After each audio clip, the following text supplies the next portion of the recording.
Planning and Preservation, University of Maryland School of Architecture, Planning and Preservation Alumni Network. And we're delighted that you all are here joining us for this great discussion that we're going to have today. As you can see, you all got the notification that this is going to be recorded. So if you are not someone that wants to be on camera, you can turn off your camera and continue to listen along to our great conversation that we're going to have today. Like I said, my name is Matt Jones. Delighted to be here. We have several staff from the School of Architecture, Planning and Preservation here today. Our dean, our new dean, I guess she's still kind of new. Dean Dawn Jordan is along with us this evening, so I'm happy that she's here. We have some amazing alumni who's going to be on the panel this evening here as well. That's going to be talking to us. As you can see, thank you, Erica, for putting the slide up here. And so we have two primary purposes of the panel tonight. The first one, as you can imagine, is to highlight the amazing work that our alumni are doing in their profession. Like I always say when I'm at meetings across campus or many virtual meetings representing the school, I often say that we are probably one of the smallest schools on campus, but we have the biggest impact because everything that we do, everything that our students do in their industry, in their jobs, impacts everybody around them because we work in the built environment. So we want to celebrate that. Then also, one of the things we want to do is discuss key factors that are impacting equitable change in the built environment as we look to our alumni and their lived experiences through that. So those are the two purposes of our conversation today. We also will discuss several other topics as well. We're going to talk about housing affordability, which is always a hot topic, especially if you're living anywhere on the East Coast of the Northeast. The impact of gentrification on opportunity and access. We're going to talk about serving Black communities, future engagement and self-advocacy. And we're going to learn a little bit about the stories of our alumni and how they got to where they are today as well. If you do have questions, we encourage you to enter your questions into the chat during the discussion, and then we'll address it toward the end of this event, your questions, and we can have those answered. Okay, so with that being said, I wanted to start by introducing our panelists that are joining us today. And so we'll get started with how about we start with Jamisha Gibson to start us off with the introduction.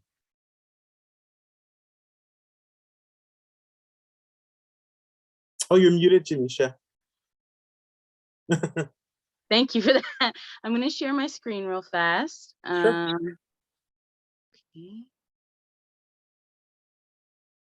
Okay. Oh, it says only the meeting host can do it. So fine, that's fine. Basically, I just wanted to, oh, okay, thank you. Just wanted to show a quick thing because my journey is very, how shall I say it, non-traditional. Okay, so I've put up a kind of excerpt from Jeremy C. Wells, A Guide to Becoming a Historic Preservation Professional. After I talk, I can put the links to this and a couple other things, including the citation at the bottom to that. So I just wanted to start off by saying I had a plan when I came in. I was going to do certain things in preservation. I was so excited. And that all changed about 6 months before I graduated because I began to have a lot of questions, irreconcilable questions about what equity meant, how the role of preservation in equity, both in participation and as a professional or a practitioner in historic preservation. So when I couldn't reconcile those questions, I thought, okay, my plan's kind of shot, but maybe I can do a revised plan. So I thought, okay, maybe what I'll do is that eventually I wanted to get a PhD. I said, maybe what I'll do is I'll get a job in preservation, work a little bit, save some money, put money in the bank, and then I'll go and explore these questions through a PhD. And I guess eventually, I don't know if I'll become an academic or whatever. I just wanted to explore those questions. I hit a big giant brick wall. So once I was at the end of right before I graduated, and even after I graduated, I was looking for jobs, and there was those irreconcilable questions. I remember looking at a job that I knew I was qualified for. I would probably be making some pretty good money too, and I didn't have to move so far. And I thought, okay, this would be great. And then this thought came to me. And one of the irreconcilable questions is to say that preservation and equitability for communities of color. There's a specific narrative that, again, had a lot of irreconcilable questions for me that they would want me, that I knew they would want me to believe, or at least share with communities of color that I believed as if I believed them, and spread them. And the question was, could I do that? Even if I could get through working long enough to save money to get a PhD. Could I do, not to get a PhD, but to start, I guess. Could I do that? And I got this giant sick feeling in the pit of my stomach. And I was thinking, no, I cannot do that. And if I feel like this before I even apply for the job, and if there's any risk that I will feel like this any one day on my job, I cannot do this. So I put that away. I took a job outside of the field that put money in the bank, but also allowed me to kind of come back as an independent researcher and explore those questions. Because based on this graph, and I did put it up here for a reason, there is, in the actual practitioner world of preservation, there is no real space other than academia to explore those questions. So if I'm working in either regulatory compliance, architectural and conservation, historic museums, etc., where do I get to do that, especially if they're asking me to do this? So my work basically just focuses on asking those questions and interrogating those narratives and discourses about what equity looks like and what equity means in preservation. And basically at the end of the day, questioning what are the asking questions that ensure that preservation doesn't just become, or preservation, even planning, because I got a dual degree in planning as well, making sure that even though we have Black faces, making sure they don't become blackface or remain blackface, because this is an ongoing process of something blows up, we need racial people, we need people to look good. I guess that's a deeper conversation. And then everything calms down again. So that's my story, and that's what I do. There you go.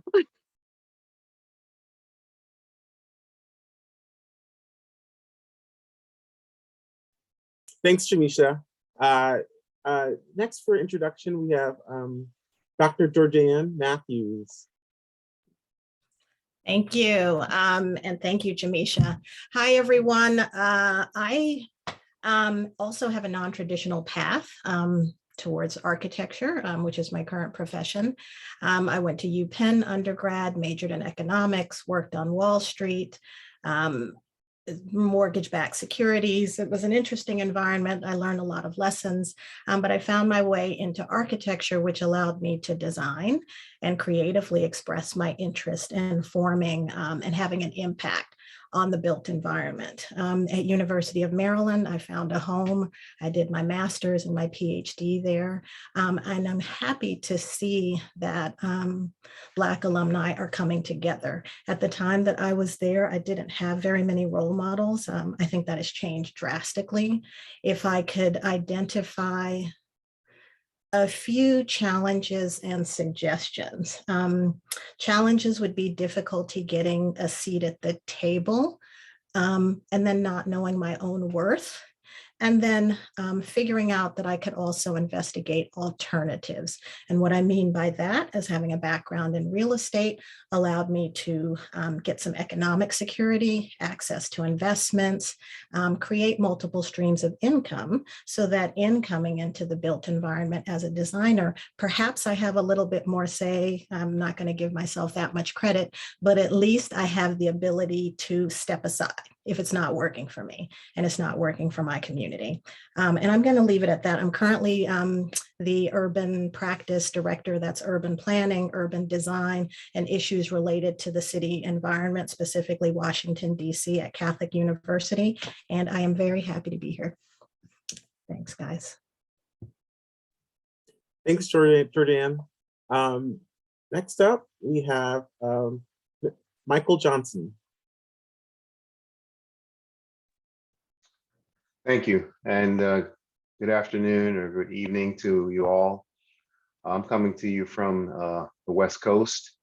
The first thing I would say is that you've had a couple people mention that they've come from a non-traditional track to get to where they are, and I would say for Black professionals, there is no traditional track to get to where you are trying to get. We have all, in many cases, experienced things that have required us to go in a non-traditional way. So when you saw that slide that was up a little while ago that had different panelists and their alumni graduation date, that was not a typo. It was 17, 12, 8, and you saw that 76 next to mine. That is actually accurate. I did graduate from the University of Maryland in 1976. There were Black students at that time. It's a whole nother discussion. But I was the first African-American student to graduate from School of Architecture. But as I was sharing with my fellow panelists, all of us have experienced some degree of being first. Certainly our parents have, and our grandparents have, and that's because we are coming from experiences where we don't have we've not had multi-generational opportunities to do the kinds of things that we're all doing. And so it is not surprising that Jamisa would be the first in her field in preservation, or that Georgiana would be first in an educational role like she is. And many of you all on this phone, on this call are, and you know others that are. And as a result, and the key to what we're all going to be doing is trying to make sure that there's a second and a third and a fourth and a fifth. That's how we're really going to get to this subject today of equity. My non-traditional path was architecture at undergrad, graduate school at Georgia Tech with a combination of business and real estate in the architecture school, because I realized very early on that I wanted to be a real estate developer. And I'll share some more experiences about that when we talk later on about some of the subject matter.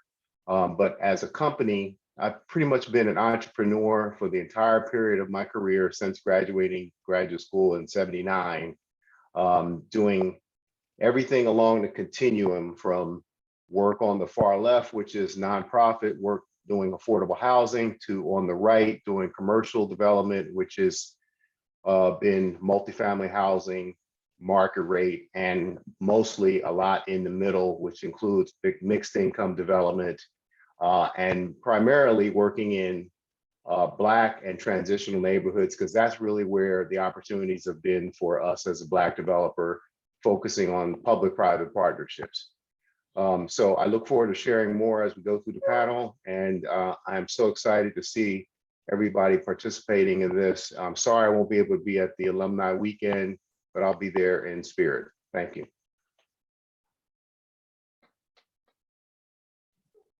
Thanks, Michael.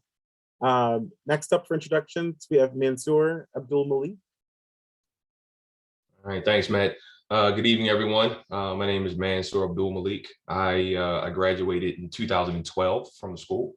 I currently am a vice president of development for the NHP Foundation, which is a nonprofit affordable housing developer based here in DC. I agree with Michael. I don't think anyone had a traditional path. I can't necessarily even think I was on a path. I was trying to make sure I had a job. My thinking behind how I got here was largely rooted in making sure that the floor always stayed high, because I always knew that the sky was the limit, right? Meaning that regardless of what you what you endeavor in the industry. If you were to be an entrepreneur and you fall on your face, at very minimum, you can go out and be able to get a job that will be able to fund your lifestyle, right? And it gives you the opportunity to go and try and do it again.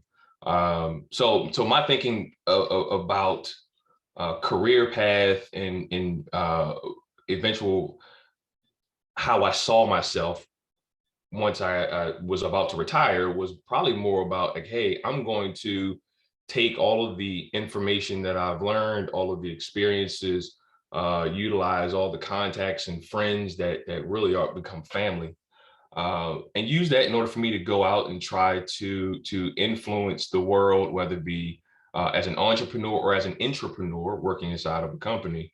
And do so by making sure that I follow my heart, I follow my mind, and do my best to do right.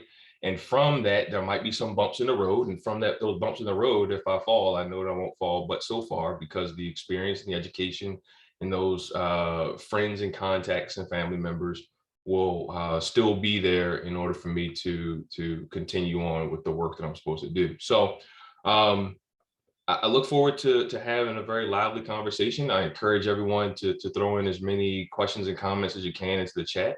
The more interactive this is, I think the more everyone, including the panelists, will get out of this meeting. So I look forward to discussion. Thank you. Thanks, Mansoor. And last but not least is Dr. Rodney Harrell. And I have a great story. So I was a student in 2013. I didn't mention I graduated from the planning program in 2015. In the first year, I went to APA. I was so excited. I was like, I'm going to APA in Atlanta, and I'm going to meet some people. And so one of the first Black planners I met was Dr. Rodney Urell, and it was like almost 10 years ago now. But anyways, without further, Dr. Rodney Harrell, so you will introduce yourself, please. Well, thank you, and good to see you again, and glad to follow these distinguished panelists with my little mini introduction. By the way, I will be going to APA in San Diego next week, so if any of you are there, come say hello. I'd be happy to see and chat with you. So I am Rodney Harrell. I am one of the, I'm the first African-American graduate from our PhD program in 2008. My journey, quickly, I went to my undergrad, it was at Howard University, had a master's program at Princeton University, worked for state government for a while, came to Maryland. And then since that time, I've been working for AARP. I'm now AARP's Vice President of Family, Home, and Community, which means I lead all of our housing work and across the country. And I've created what's called our Livability Index. And I'll put a link to this in the chat. But basically, we released this week a new version of this. It's the world's first index that measures every neighborhood across the country, across these categories of livability. And what's interesting, and I'll also put in the chat a interview I did for the New York Times today, is that affordability becomes such a huge challenge when we're talking about housing. Discussing equity in a upfront way becomes a challenge as well. And I've certainly had to navigate that over the years. Just like everyone else, I don't think that there is a traditional path to follow, as Michael said. But I will share with you all the best piece of advice that I got when I was in the position as a student, and I actually shared it with someone earlier today. And that's that as you're taking the steps in your career progress, always think about how this next option that you might take, how does that set you up for the future? There's no way I would have drawn a straight line from where I started to here. In fact, this job at AARP was supposed to be just a kind of 1 to 2 year thing after I finished my PhD, and now I've been here 14 years. Because at every point in time, I said, okay, well, what opportunity is there here versus opportunity there? And this one was better. Okay, I'll stay here because I got to build a livability index, or I've got to lead this housing strategy, or I've gotten to do this other thing where I am. And I just think we should just be very thoughtful about the options we take and always look to the future with those. So that's always a good piece of advice. But at any rate, I'm excited to talk about these topics we have because I think they're challenging ones. They're ones that we've been talking about at APA conferences and other places for decades, but they need to be discussed, and particularly from the perspective of those on this panel. So I look forward to the rest of our conversation and the questions and conversation to come. So thanks, everybody.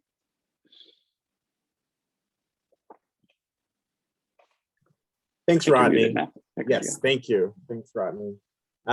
So our first topic we're gonna bring up is housing. It's I feel like we always say things are hot topics, but I feel like housing remains a hot topic no matter which generation we talk about it with. And I just throw out some things I learned, things that I was just preparing for the panel today. So across the United States, nearly 14 million people live in extremely poor neighborhoods with no access to basic amenities such as quality jobs, grocery stores, or transportation. That's 2 times the number of people who lived in such neighborhoods in 2000. The black-white home ownership gap is 31 percentage points larger than it was in 1968 when housing discrimination was legal. 43% of Black and 40% of Hispanic households are cost burdened, meaning they spend more than 30% of their incomes on housing, compared with 25% of white households. And as we look to the future, how do we address these things? How do we close the gap if we can? What are some of the things that you've worked on? I know some of you all are studying. I've studied these topics extensively. Like some of you are working on this right now in your profession. So I will just open the floor up and jump in, panelists. Yeah, I'll jump in first. I recently completed a redevelopment of a 94 unit scattered site project in Baltimore City, and I'm from Baltimore. And the history of this project is very simple. Back when America was imploding all of its high-rise public housing complexes, this was one that was imploded and slated to be a Hope 6 project. Well, that never happened. The residents sued HUD, they sued the Housing Authority for concentration of poverty. Matthew, really, for a lot of the reasons that you mentioned, right? Lack of opportunities. And HUD and the Housing Authority lost. And the result of that was a consent decree. And that consent decree basically said that they needed to rebuild this public housing complex, the remaining units, was 100 of them, as scattered site properties. Now, the reason that that's important is because they had to rebuild them in areas of high opportunity. So that means that it had to have incomes that were above a certain level. It had to have access to neighborhood amenities. It had to have schools that were of a certain rating. It had to have low crime, a litany of requirements. So these houses eventually started to be in some of the nicer neighborhoods of Baltimore City. And you had folks that were not necessarily the head of household at that former public housing project, but the kids of that public housing project were the ones that were now the new heads of household at these new houses that was caused because of this consent decree. And the reason that I'm mentioning this is because it's not about those heads of household now, but about their kids. So their children, that although they are of a lower income, they are in neighborhoods that are not. So that means that their friends, their amenities, their access is going to be above and beyond what their parents had. So when you talk about being able to kind of interrupt that, the first thing is being able to start with changing the narrative with the children. So there's a number of YouTube documentaries. We even did a video on one. I'll drop it into the chat so folks can see it, where this type of project is challenging some of the historic racist legislation that the city of Baltimore is really famous for, redlining, right? So you have people living in areas that were formerly redlined. If you were to turn the clock back 50 years, Black folk wasn't living in those neighborhoods. But those kids are now. So, from that, I think with that project, although they are rental, there's a higher opportunity for those children to then become homeowners, to then become higher wage earners, to then be able to move their family out of the current income strata into something higher, just because they got access, just because we took them out of a place where there was not any opportunity and gave them, an environment that was flourishing with opportunity. So the kids, to me, is really a place, one of the places to start.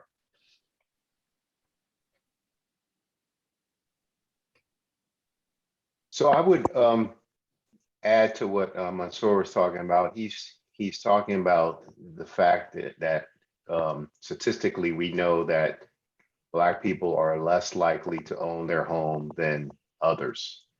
And so the programs that he's working on are aimed at trying to increase that home ownership.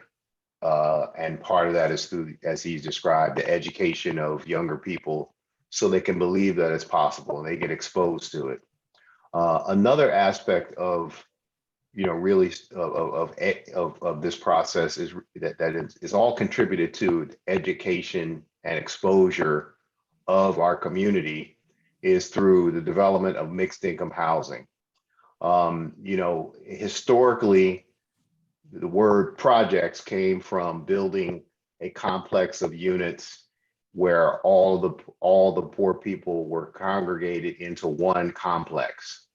And as a result, they really had little exposure to people of other income levels to see what is possible in terms of people and learning about the different jobs that they had, seeing people going and coming to work, and participating in all the kinds of activities that are a part of a community that's really engaged. And so as our career has developed, we are focusing on more building more mixed income housing.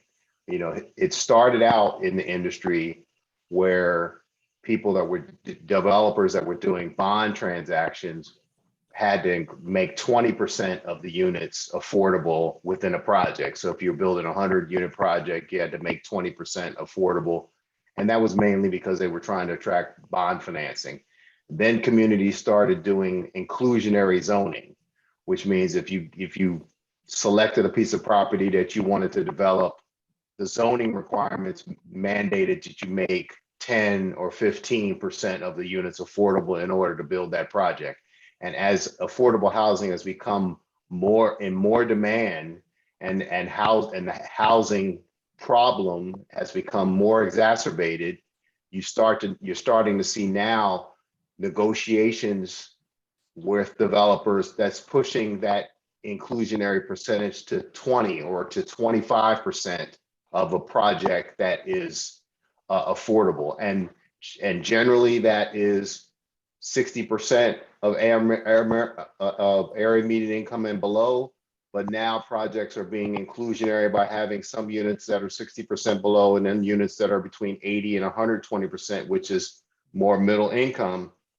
And we actually recently completed a project that was 50% affordable and 50% market rate. And you can imagine how the financing institutions questioned whether that was possible. And we said, yes, it can work. And the project is working. And when we have community activities, you can't actually tell who's in which group. It's not like people have a scarlet letter on their shirt that says, hey, I'm in one of the affordable units. People have the same needs at whatever level, whether they're market rate or whether they're affordable. They want decent housing, they want security at their housing, they want opportunity for parking, they want services in the neighborhood. And so that you're starting to see more and more projects built like that. And that's how we're going to get to a situation in major cities around the country where communities are starting to reflect the makeup of the community that's mixed, and it's a better environment for the people that actually live there. I'll close on this subject by giving you one example. I was talking to a gentleman who was a subcontractor on one of our projects, and we were trying to build a project, and it was actually the reverse. We were building a mixed income project that had 30% affordability, and there were a lot of people who wanted it to be all affordable, which is admirable. And this one subcontractor said to me, he says, Michael, I grew up in the projects. I don't want to see 100% affordable. I would like to see a project where it's mixed. So if I had the opportunity when I was growing up to see people at different income levels going and coming and experience and having exposure to them. So these are things that, along with the home ownership tools that we have to, as developers, participate in order to try to create opportunities for our inclusion in this economy and to improve our ability to come up, as they say. And if I can, I'd like to, Go ahead. okay, thanks. I just want to segue actually off of what Michael was saying and tie that a little bit, because I want to step back a second to why his work is so valuable now. And that's, somebody mentioned Baltimore earlier, right? Baltimore was the first city in the country that had racial zoning back in the 20s. We have a situation where homeowners in many cities across, that meant that you could not, we'd actually zoned parts of the city for people of one race versus another.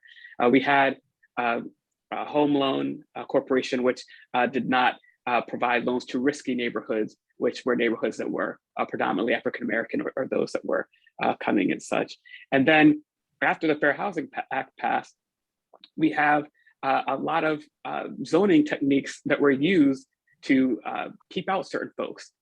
Single family zoning, zoning that, lots of techniques that were in the category of what we call exclusionary zoning, which is why Michael's now talking about inclusionary zoning to try to really come back on that. And so I just wanted to lay that scene that we've got a lot of decades of concentrated efforts that were, all were legal at the time, some are illegal now, but in terms of separating people and limiting their choices, limiting their housing choices, particularly African Americans. And so, I take this, of course, from a planning lens, the idea that we need to use some of these tools to understand how we need to bring more housing options and variety in to allow opportunities across communities. That index I mentioned includes how much housing of different types there are and where that is in the community and the like, because we need to bring this information to folks first and foremost, and then we need to worry about solutions. And the one thing I do also want to point out, though, is that there are no silver bullet solutions.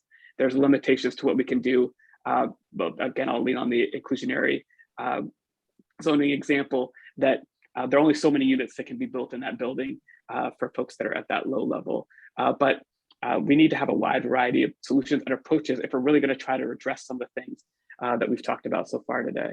So thanks, Jamisha. I just wanted to slip that in. No worries. Which was great, actually. It was really great. I would just like to say that I think it's really important, not just having people like us in the room, but actually thinking about the questions we ask when it comes to housing and affordability. So for instance, when I was in school, we did a studio for, again, Baltimore, and we had to do, one of the things was like, okay, identify the houses with integrity or whatever, to save versus not save, right? And so we had just did a historical context on what you were just talking about, the racial zoning and everything like that, about which things were saved, which things were not for this particular type of housing. And I'm sitting in the room, and the guy that's supposed to be heading it goes, okay, everything that doesn't have X, Y, Z, just tear it down. I'm just like, okay, hold up. XYZ is not present in this neighborhood. So you just want me to sit here and okay you doing that? No, I'm gonna sit here, I'm gonna say something, even if it ends up on a footnote in a report, eventually end up in a paragraph on somebody's report, and eventually somebody's actually gonna talk about it. So definitely make sure you're asking questions and asking and considering the type of questions you're asking. So for instance, as far as housing and affordability, just like you were talking about the racial zoning, that is a big narrative in preservation right now. Okay, we had this zoning, we had this racial, we had these federal laws, these loans and everything. And somehow preservation was kind of like an accomplice. No one's really talking about what that role was, but it sounds really passive.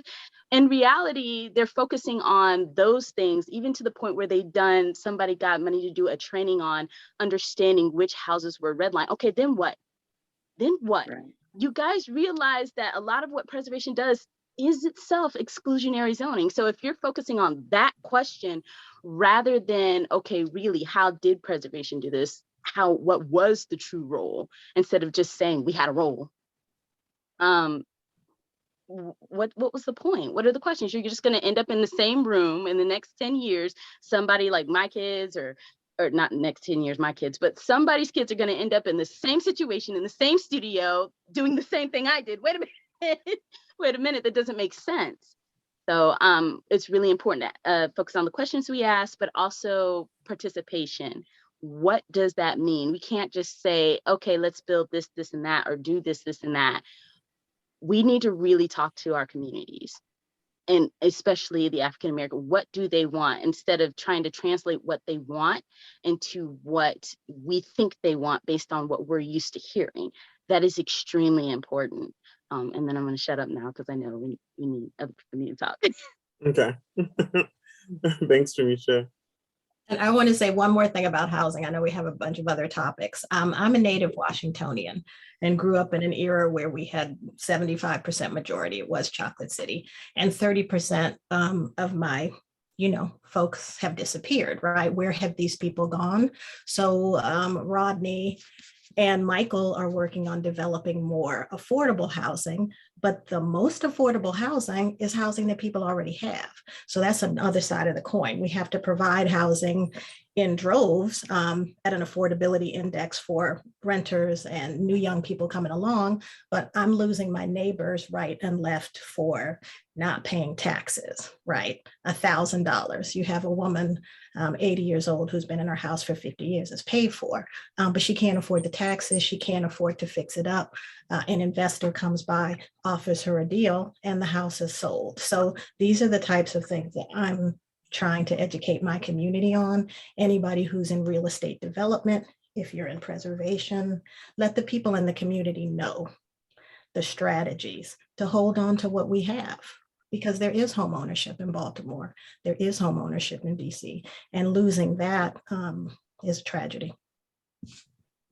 I love that question that just dropped in the chat, Yeah. but we can talk about that later. Thanks, Jordan. This is a great segue. I'm also native Washingtonian. I grew up in Southeast, and then some people look at me funny when I say where in Southeast. And I say, that's not Southeast. I grew up near RFK. And I grew up in the early 80s to age myself. And I was born in the early 80s, I should say. And one of the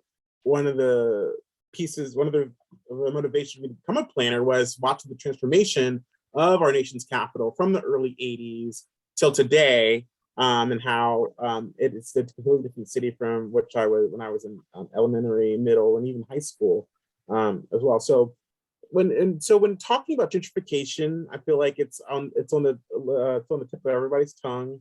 I often hear people misuse the word. Some people are like, oh, there's new daisies, gentrification, and you're like, well, I don't know flowers, but when we look at gentrification, look at our changing communities. Georgianne, you touched on it right before I started talking about, how can we educate, like you said, our community about gentrification? How can we be prepared for this to come, right? I think that's one of the things too that I see a lot of pieces about that. I often see about new development, people like, I didn't know they were doing this. And of course, as planners, obviously, we know that a lot of these projects take 20 or 30 years to come to fruition, right? So my question about gentrification is, what are we gonna do about it? I don't think it can be stopped, but what can we do to combat some of these things? I know that our right at the University of Maryland, the National Center for Smart Growth has Dr. Willow Longamum, one of my favorite professors, has created a tool for small businesses to combat gentrification, stay where they are, as our communities around the university and around the region change. So what are some things that we can add to this? What are your thoughts on this, I could say? Matthew, I'm going to jump in here because jump in. Savannah Street, by the way, off of Alabama Avenue. That's where Okay. Okay. Right. RFK is my stomping ground. Gentrification, right? I think we have on this call enough people to potentially expand what the Smart Growth Center is doing into public interest design, right? All of the things that you're talking about, Jamisha, about what's happening in your studios, you could add something else to the dialogue. I think we got Maria Day Marshall on this call, we have Dean Don Jordan. Both of them have been talking about interdisciplinary sort of educating our students and studios where they actually go out into the community and have impact and talk to people. In addition to the students, you're talking about professionals who are in real estate, Michael, Rodney, you're in planning on the front end Why aren't we talking to people in the community at A&C meetings so that they understand, hey, these planning projects are a 10-year long, 15-year thing, right? Giving them the information before it's too late, because once the plans are already made and the city's decided, it's going to do what it's going to do, it's too late for the people in that community. They don't know, and that's our job. So I'm actually happy that we're having this discussion. That's my little bit. Gentrification is its own tidal wave, but we can prevent loss. We can prevent the loss that we can, and we can build more affordable housing, more sustainable neighborhoods that are accessible to more people. Thank you. It's riding the wave. You got to ride. Okay. I just like to jump on, piggyback on that, because a lot of my work has to do with participation, and it's really about creating an equal playing field, because a lot of people, not even just Black people, a lot of people do not know that these processes are happening. So for instance, and it's about entrenching and entrenchment. I won't say entrenchment through knowledge, but it's really helping them to learn and understand what's going on in their ways around the process as facilitators. And when I say facilitators, I don't just mean facilitating being attached to the establishment and having our own ideas of what they should and should not do, but really listening to them. So for instance, I read an article, not an article, a book chapter where in, I think it is Detroit, they had this community that was fighting gentrification, but everybody that was supposed to be helping them, like the CDCs and the and CDOs and everything like that, had literally had entrenchment in the planning establishment. So they had a vested interest, and they didn't talk to these people. There's this one kid that was a planning student who did his best to do the research to help them get the understanding and everything, and he was completely and totally antagonized. So that was a facilitator. What he was doing was facilitating. That what the other people were doing, that's not facilitation, at least in my opinion. And then also I just like to point out two more examples. So one of the examples in a southern community in South Carolina, they recently had this issue as well. It's in the Gullah Geechee area. They are buying up property, and that's a whole different subject, but they're buying up property and people don't know what's going on. So when they ask you, when a developer comes and says, you have to sell us your land or do anything, they're asking you, do we have to sell them our land? Can they make us? No, they can't. Well, there are caveats, but depending on the situation, you have to be, you want to be there to help them understand, but also listen to them. And finally, I'll just put this out there.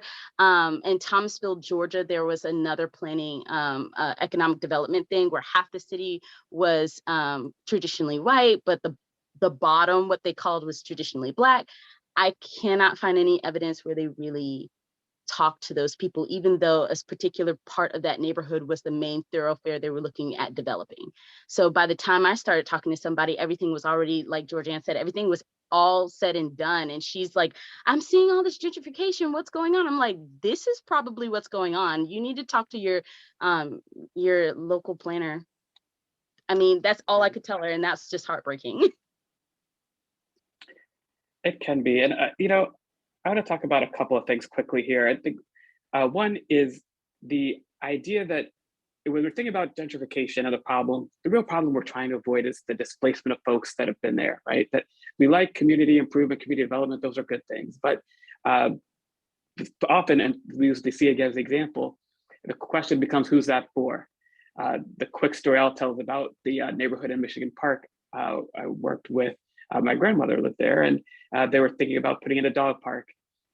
Now the older residents did not want the dog park at all. There were the newer residents who were not African American did, and it became a whole issue because it was assumed that this dog park would just be a benefit to the neighborhood, but it was really a benefit to a certain group of folks within the neighborhood, and that came out of some of those community meetings. And so, to everybody's point, the participation and the representation of people that know the processes were able to find a compromise to a park that actually worked for them. It's not a dog park now, but there's a park there that people can use. And the other thing I want to just point to here is their hidden racial equity issues. I think that's behind what we're talking about a lot. So in that case, we're talking about a dog park, but we're not really talking about a dog park. We're talking about who is this park space for in this neighborhood. In DC, racial issues are often age issues. African Americans are typically older. The new white families moving in are typically whiter and younger. So we think about things like a property tax circuit breaker, or a law that lets you have property tax abatement for people above a certain age that have been there in the house for long enough. Things that are tied to income. There are other policies. What I'm getting at is that we should be looking at that aren't explicitly race focused, but we need to look at that impact on people of different racial groups. And likewise, some of the policies that seem race neutral, like the ones that Jamisha was talking about to answer the first question, we'll just tear down all of the ones that the neighborhoods that don't have feature X, they can have racial impacts as well. So to me, it's the role of us as leaders in the field to look at those impacts, to think about and consider the needs of the populations we're talking about, but then see where that hidden truth is. Look underneath the layer to see what we can do, both to prevent harm and also to improve equity as we're looking at some of these policies and procedures, practices, the like that's going on in these communities. Yeah, I want to make sure I highlight something that might have been very subtle that Dr. Harrell made note of, is that all of you are professionals, right? Regardless of whether or not you've graduated, whether or not this is your first semester, part-time, shit, you might have got a C in class. You know more than the people that we serve. You have a responsibility. There are unintended promises that you've made to people. Those people that might have helped you along the way. Those folks that are looking to you because you are the first, whether it be the neighborhood, the school, whatever. It's on you to make sure that you're sharing that information. And it's also on you to make sure that you're sharing relevant, accurate information.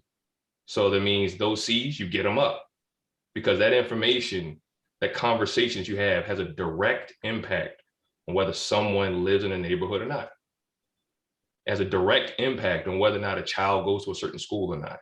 Has a direct impact on whether or not someone's able to make enough money for their retirement or put a child through college because of a conversation that you have.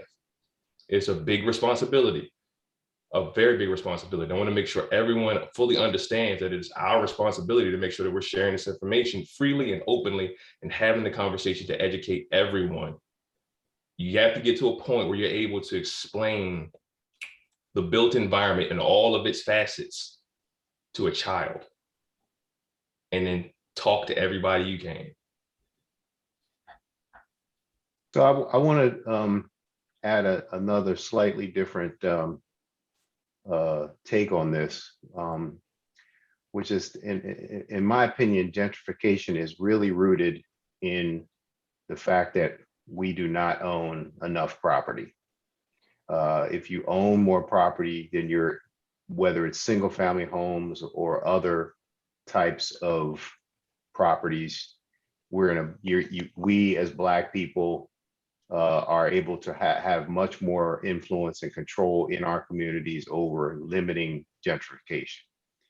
I made the observation upon leaving Maryland, going to Atlanta for graduate school, and then moving to the West Coast several years later, that in the West, out here on the West Coast in particular, for the most part, we own in our own communities only churches and funeral homes.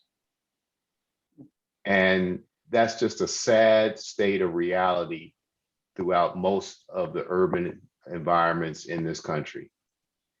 And so there's a lot more to a community than churches and funeral homes. And so we have to strive through all the tools that we're talking about to lift ourselves up to prevent gentrification by making strides in owning the homes that we live in. That means we have to sacrifice. As a community, sometimes in the early stages of our life, we don't sacrifice as much as some other ethnic groups do in an effort to own their home. But we have to change that dynamic.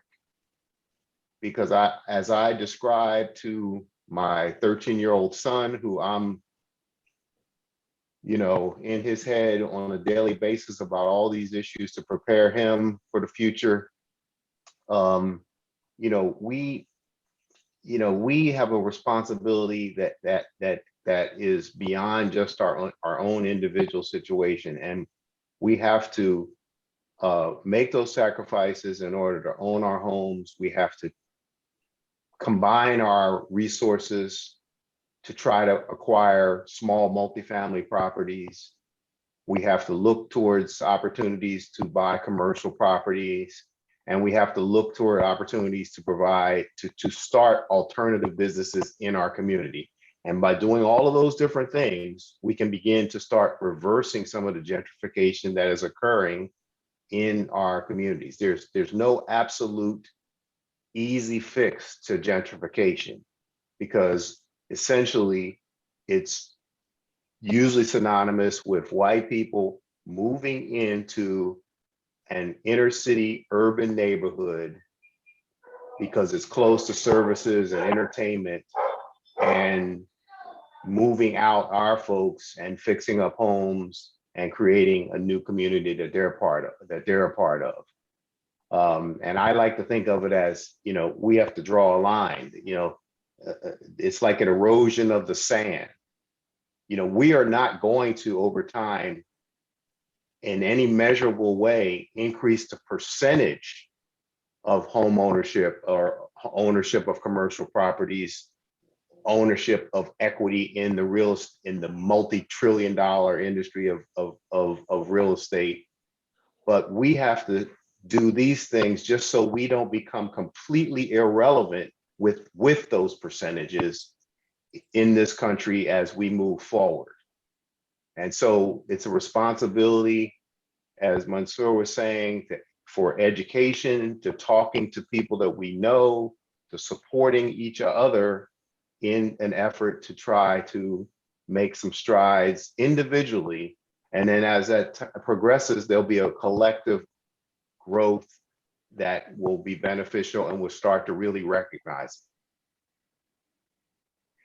it. Michael, quick question. What can we be teaching in the real estate program to students to prepare them, in addition to doing big projects, just getting their first property, their first 1 to 5 properties? Is that something appropriate to be teaching at this level? We've been working on it. Where's my man? Where's Ryan at? Ryan, you around here? No, I'm sorry, Ron. Ron, where you at? Oh yeah, I'm here, man. I see you on there, Ron. Tell them about Park Heights. All right, tell me about it. All right, let me turn my camera on so you guys can see my face. Oh, yeah, hold on, I gotta open this thing too. Here I am. Hi.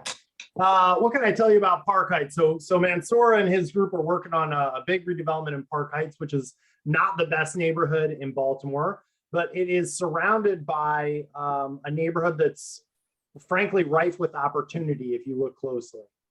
So there's, I would say, you can correct me if I'm wrong, Mansoor, maybe 50% of the surrounding neighborhood is blighted, condemned and stuff like that. And with the new development that Mansoor and NHP are working on in that neighborhood, that's going to be a major revitalization effort for the local neighborhood. But what that gives the locals who are in those, the immediately adjacent neighborhood, is an opportunity to either fix their homes up or resell their homes for a higher value, or be a part of that revitalization that's going on in the local neighborhood. And as a small private developer, my aspiration is to kind of get in on the coattails of what Mansoor is doing. And I think a big part of that is educating the locals as to how they can do that. And so, I'm looking at Mansoor and NHP to help disseminate some of the information to us little guys, to help us kind of leverage the research that they've done to make their project viable, so that, me as a small scale single family home renovator, or somebody who wants to get into entrepreneurship, can leverage that information. I don't know if that kind of tackles some of what you were looking for, Mansoor. Yeah, that helped about it. Hey, Malik, you want to polish that up a little bit? I know you on there. I saw you.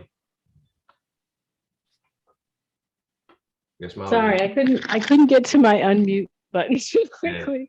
Do you all? That's what we do. Well, yeah, you did. I'm just, thank you for, I guess, acknowledging me in the room. But a lot of my students are in here too, because I think this conversation is very necessary. So I appreciate you for having this conversation. So the question, I think, was, how do the small developers, the small real estate developers get in or buy their first property? Is that right? Yes. Yes, ma'am. Okay. All right. Okay. Okay. So, well, first, you need a mentor. Like, I'm just going to be real with you. When it comes to the real estate markets, different markets, you're going to still need to talk to somebody. I invest in Baltimore myself. I have a small investment company, and I rely on my network to tell me a lot about the communities in Baltimore. And depending on where you want to invest, I mean, granted, Park Heights is up and coming. It's great. I actually have some property closer to, I guess, the east side of Baltimore, like closer to the North Station and John Hopkins site. And, each block, each neighborhood is different, and each market is different. So if you're trying to purchase real estate, I think the first best thing to do is to get a mentor that works in the market that you're trying to buy into. They're going to give you all of the little tidbits and details that you might not be able to read in a magazine or an article, or that you might not even realize the nuances of the market, like, for instance, pulling building permits and being able to, renovate your property. That's the first best step. And then once you get your mentor, then you're going to have to educate yourself on the market itself. So I'm a huge component in learning the history of a place. And my students will tell you that we've spent a significant amount of time in the class on learning due diligence and learning the ins and outs, all of the pieces that are involved with the regulatory and entitlements process. So understanding all of the agencies that you're going to need to come up against and that you're going to need to negotiate with is a part of that buying your first property. And of course, you're going to have to research that property. So before you pick your property, there is some research that you need to do on your part. But once you've done that, then you just need to evaluate the financial feasibility of the project itself. And so that just is, the numbers game. You have to figure out how much the property costs. You definitely want to buy it if you're in Baltimore, less than 30,000. I've learned that lesson many times before. You want to buy the property as low as possible if you can, and increase the value. Find ways to increase value and be creative with your finances. Does that answer your question? Yeah, you did all right job. I give you a big Thank you. I mean, the reason I wanted to bring that up is because Malik's class came out to Baltimore to see our project. Right now, the neighborhood that we are redeveloping is going to be about 100 million in investment. And then there's another, $500 million that's going on in that neighborhood that's been earmarked, not necessarily anything where they're hoping or wishing, but no, it's actually been earmarked and it's coming to the neighborhood. So the discussion that we had with the class is obviously about policy and all that other good stuff. But, if I'm able to give you something to walk away in order for you to be able to go out here and start to execute immediately, then able to do it. So, everybody that was a part of that class, they got a number of different things from me. And I hope they use them, right? I hope you go ahead and use it in order for you to look at possibly investing in an area whereby there is some risk. I think all of real estate has some risk. But there's also a very good opportunity for return. And you think about how you're able to mitigate that by, just reading the tea leaves. And I'm giving the information free, right? I'm telling you, I'm the project manager for the $100 million development next door. Buy here. I mean, if you don't want to listen to me, you can do what you want to do. I'm buying it, right? So at that point, I think we're doing what we can, at least my little sliver of participation here, in order to give folks not only the information freely, but try and connect them with those mentors, with those community organizations, with those professionals that are local, in order to help kind of shorten that learning curve, in order for them, if they want to go ahead and make an investment, that investment at least has some sort of support with it, whereby they can have a reasonable chance of being successful. I'm not sure what's going on in other classes, but that's a real live example. We was in the hood last week, so we saw everything last week. Thanks, Ron and Molly, for coming up to the stage and Can I and also sharing mention, your I'm sorry, No, I didn't mean to interrupt, but Rodney, I do believe like your Livable Index is a great resource too. So I just want to give you kudos and let my students know that if you haven't checked out the Livable Index, you probably need to check that out too. That's another viable resource, just like the code map that Mansoor gave us. That's another great resource to do some digging on a property or on a community, on a market too. Well, Yeah, I thank you, just want Molly. to Checks add, in the mail. I just want to add another thing to Georgiana's question about what can we be teaching the students. Molly made a good point about, identifying a mentor. Ideally, that mentor should be someone, that is in one of the related fields of the business, whether they're a realtor, an attorney, an architect, a banker, any of those areas, because they'll have knowledge of the other things. And the other is that if you're trying to get started, and I've actually been in Maryland and given some lectures on this and about, how do you get started in development? One of the most challenging things is having access to capital.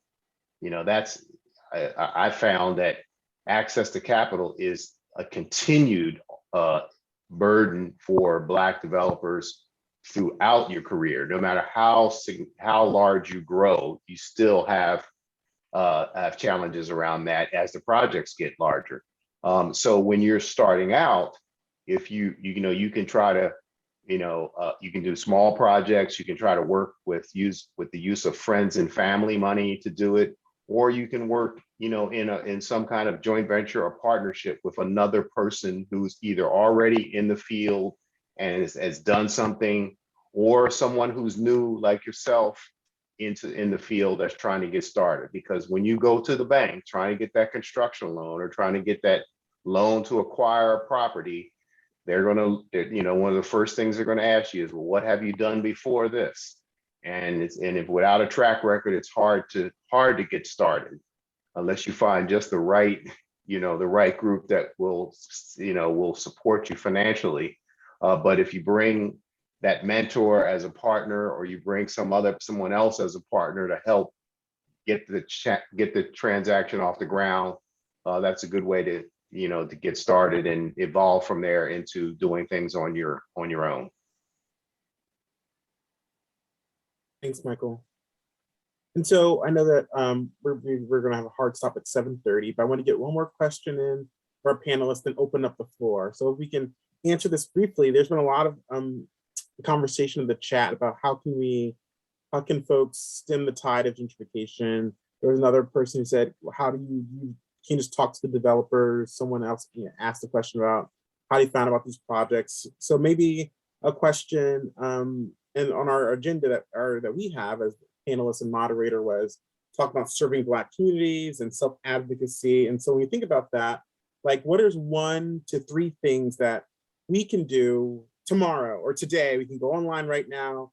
I'm thinking like as I'm a planner working in Arlington County within the National Landing Business Improvement District, and I see the power of advocacy every day when it comes to all the development happening there with Amazon, whether it's letters or attending meetings, things like that. So what are some things that we can do right now, today, after this panel is over, to sort of get going, or whether it's advocacy for ourselves or whether it's becoming a developer, things like that. So who wants to jump in?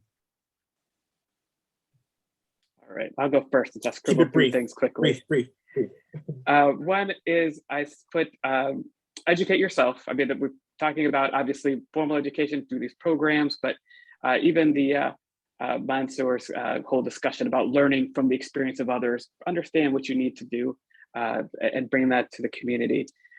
Join groups, I'd say, whether they're community groups, neighborhood groups, what have you, being able to share that experience with others is crucial. And that's where the third thing to me comes, share those opinions and insights.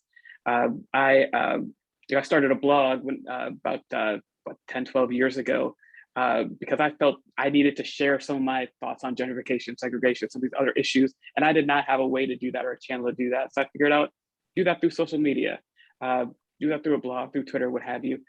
That's been working very well for me, along with the formal kind of papers and reports and speeches and that whole kind of thing, but really sharing that with others as well. So educate yourself, join the groups out there, the people out there, and then share those opinions. That'll be my 3.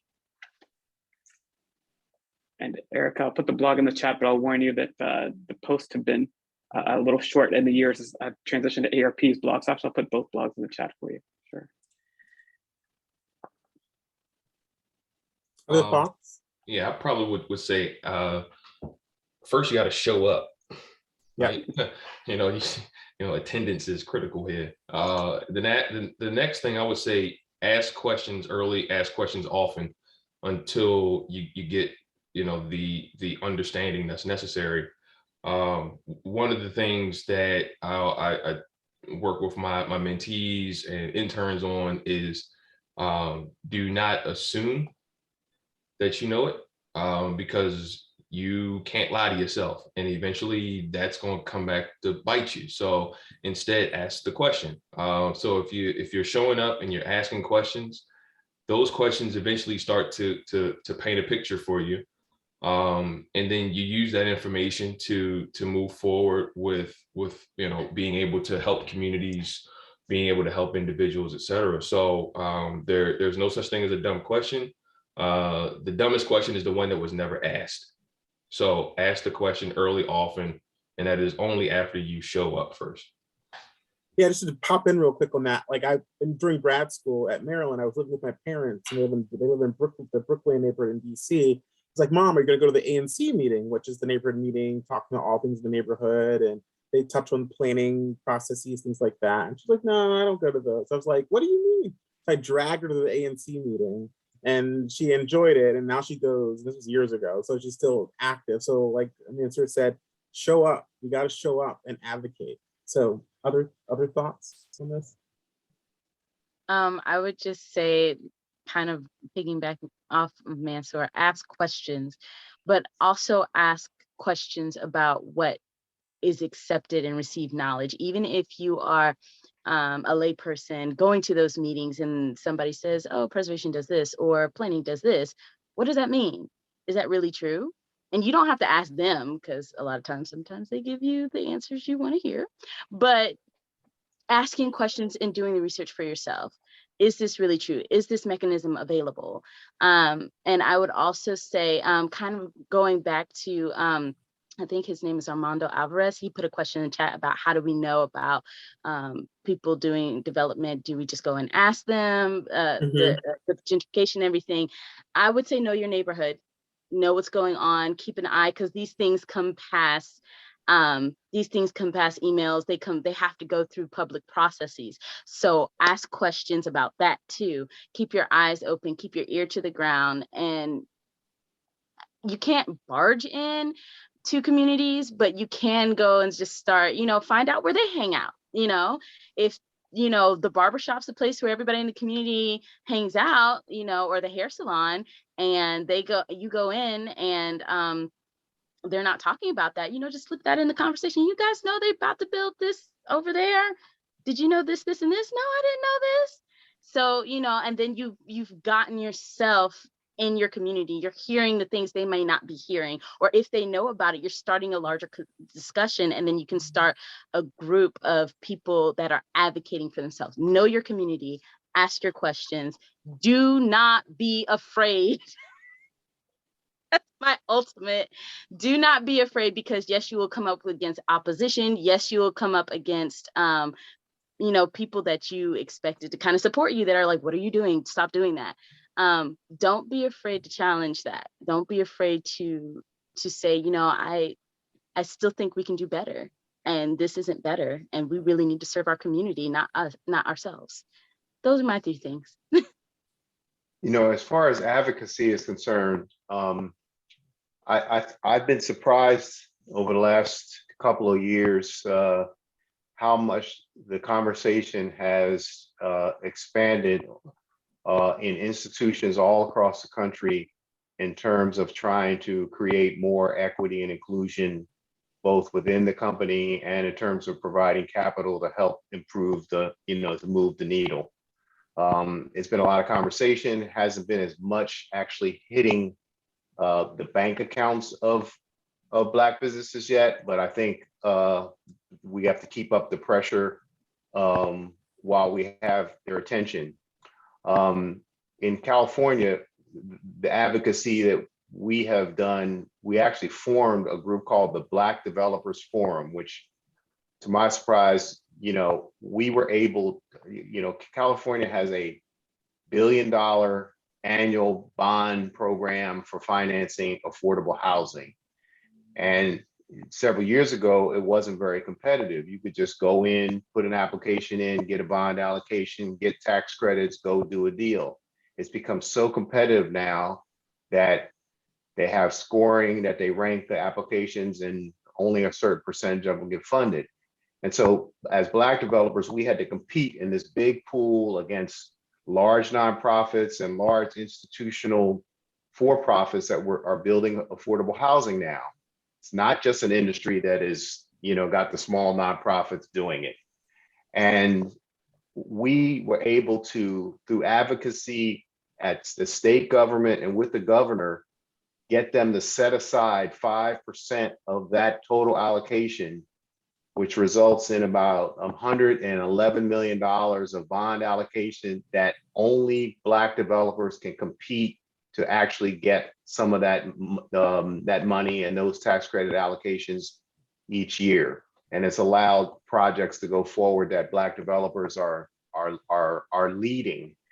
So I've been just shocked at how that advocacy is. So I think in any community that we're in, whether it's dealing with state government or local government, a lot of advocacy can help to change some of the local policies that are creating challenges for us to accomplish some of the things that we are all trying to see happen. And we can't be, passive about it. We have to be aggressive about it and move forward. It's interesting because years ago, it was minority participation. Then it was African-American businesses. We have finally arrived at now where people are actually comfortable saying Black businesses. And, they try to water it down by saying BIPOC, which is, Black and Indigenous people of color, but the word Black leads that. And so we have to seize on that.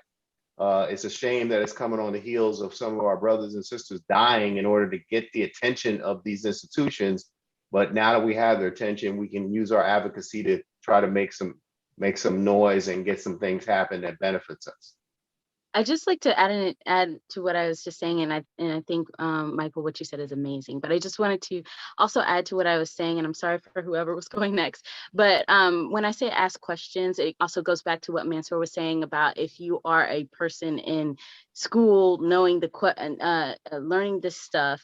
It is really important that you do know the terminology, you do know the prominent and prevailing discourses, and you're able to challenge that and ask questions. Because if they come to you not knowing who you are, because you can show up in a public meeting and it's like the doctors on the plane, like, oh, they don't assume you're a planner or that you're a preservationist or anything like that, because you don't look like what they're used to seeing.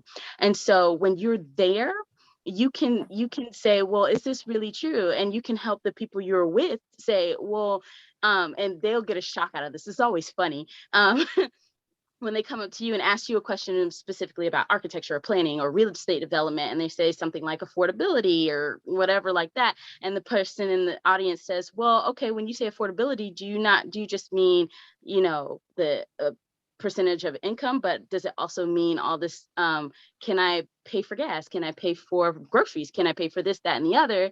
When you are informed and when you are helping other people be informed to be able to ask those questions, it gives you a level of power in the room. And that is extremely important because they bank on your ignorance. When you have that power in the room, they have to answer those questions. And if they think you're going to be there the next time, they have to come prepared. So that is extremely important. Okay, I'm done. Thanks, Jamisha. Anything else? I know we're short on time now, but I just wanted to just open the floor up for any questions. I didn't see any new questions come through, but if there's anyone in the audience that does have any questions, now is the time to ask them. And if you want, you can also, oh, Maria Day Marshall, you come on up. Hi, Matt. I've been trying It's good to see you. Put something in the chat, and my chat is just not No, it's working. fine. Come on It's up. a bit frustrating. Come on up. But I wanted to ask Michael more about the set-aside program that's being offered in California, because my experience in municipal finance and as a professional municipal finance that finances most of these affordable housing projects is that the set-aside programs will give you an opportunity, but a lot of times the work that is allocated to you is not meaningful. And part of that, the set-aside programs, is to teach the minority participant to learn the business. And oftentimes that doesn't happen unless the person or the entity that is managing the set-aside program requires the majority partner to give you meaningful work to do. So, Michael, can you just talk a little bit more about your program in California? Well, this particular program is one, Maria, where as a developer, you have to identify your project, get your site control, fulfill all of the criteria of readiness, and then you go in and you apply for a bond allocation, and 4% tax credits come along with that. And so you're in control of putting your project together. And in control, I mean, you are the lead developer. You cannot even have a majority partner in the deal. So we went in on an application, and my partner is another Black developer who brought the project to me. And you have to have also completed a previous tax credit, at least one tax credit project. And that's why he came to us to partner. So this is a program that is set up exclusively for BIPOC developers. You have to meet the criteria. You can't water it down by having other majority firms, slide in there for some participation. If you want to do a joint venture between a Black developer and a majority firm, you have to go compete in the big pool with everybody else. And there have been a couple applications where people have tried to slide into the Black or the BIPOC pool, and the state has disqualified them because some portion of their organizational chart didn't fit the criteria.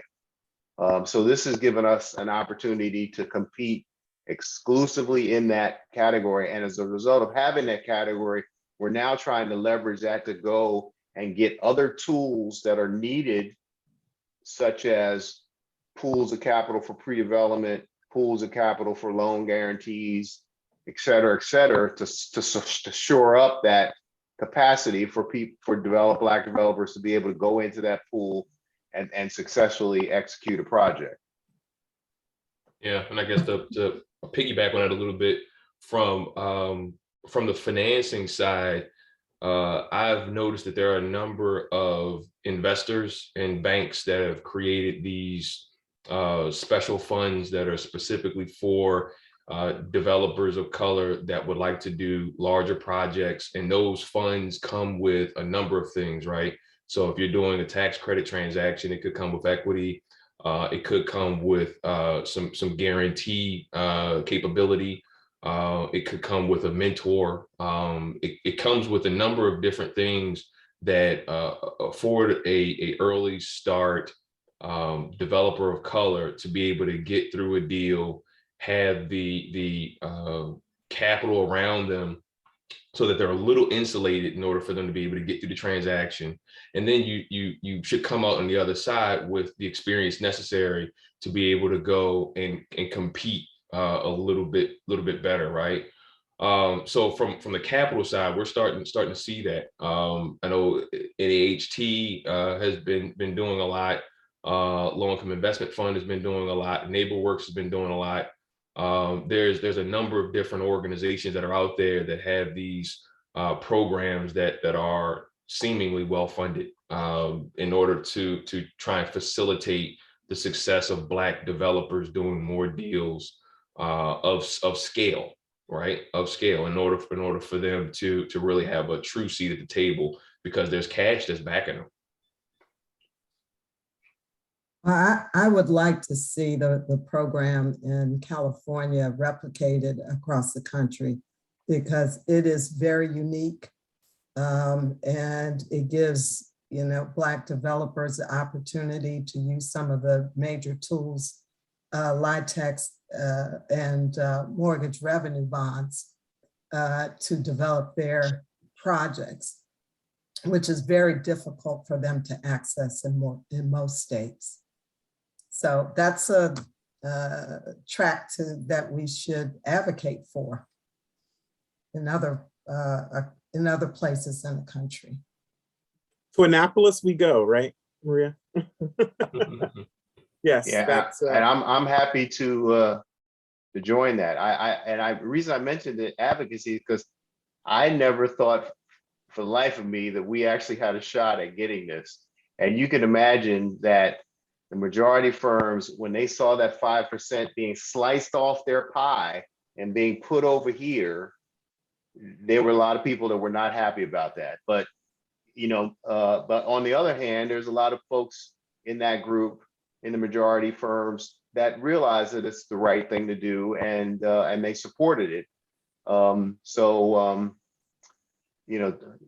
be surprised if it's all part of a plan by our governor to try to run for president at some point in the future. Yeah, that's what I was going to ask you. Yeah, we have two questions, both from faculty at Maryland. So let's try to tackle these two. So one from Jean Jordan asked, a few of us have talked about racial zoning, the impacts of it, and she's been wondering if zoning codes stripped of these harmful practices can be used to help resolve these segregation caused by racial zoning, or if they need to be totally replaced by something else. Any thoughts on that question? Go ahead, Jamisha. I just want to go first, just in case we run out of time. I'll talk really, really fast.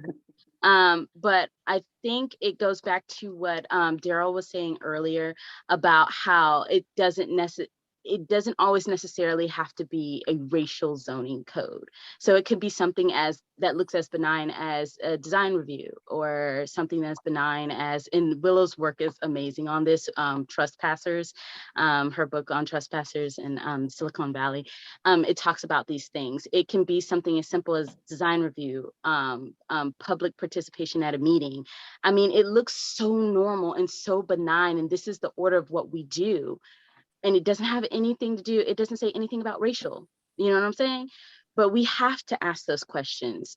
We have to look into that and say, okay, what are the racial implications? Just as Daryl was saying, what are the racial implications of those policies? So even if we stripped, racial zoning, it might still have some things in there that don't necessarily help Black people or, Latinos or anybody else. And then I'll just say real quick about restorative justice. I know for my field, a lot of restorative justice is about representation in the landscape and interpretation.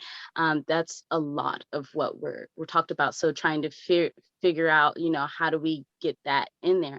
I am of the opinion that that's pointless, to be honest, because you don't have the infrastructure. You're over there debating for 30 years about integrity, but we're not talking about the processes, the planning processes of participation and design review and all that stuff.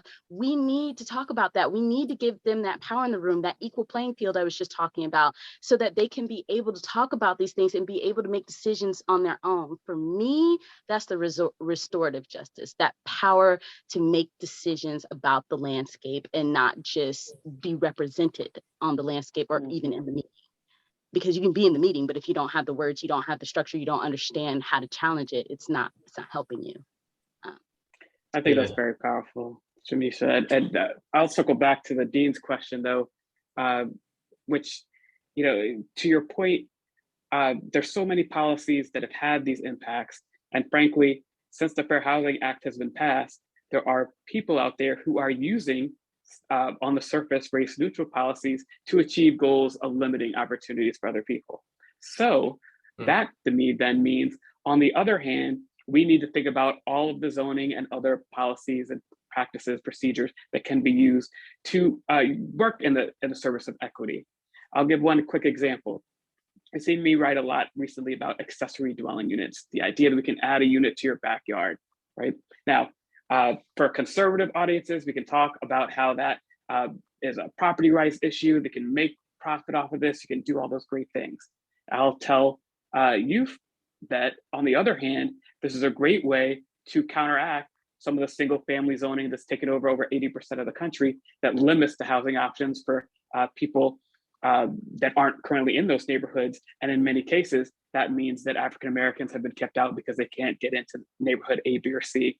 And it's so fascinating to me that in these town hall debates, you can kind of see some of these subtle agendas play out, and you hear these kind of things happen. But that's one example of showing that we can use a policy. Now, accessory dwelling units, there's nothing in there in the title of it or in the framing of it that says this is supposed to help African Americans, but used in the right way, you could. We also use it to help older adults. We also use it to help low-income people. We can use it to, you know, to do a lot of different purposes. So to me, it's the idea that not just this policy, not just inclusionary zoning, not just many of the things that we've talked about today and more, but really trying to think about how we could use all those levers of policy to create an environment to start to create those options that people need. And once we get to your second point, Javisha, once we get to actual having these options in place, when we actually can implement these things, I think that's when we can feel like we've done a good job of starting to get to a restorative justice kind of place, a place where we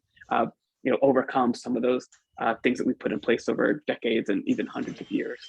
Yeah, I'm real quickly. To me, I think it's always good to start by trying to do your best to set a precedent, right? So here in Baltimore, my Park Heights project, we wanted to put solar panels on it, and the planning department and architectural design board said, no, we don't want it.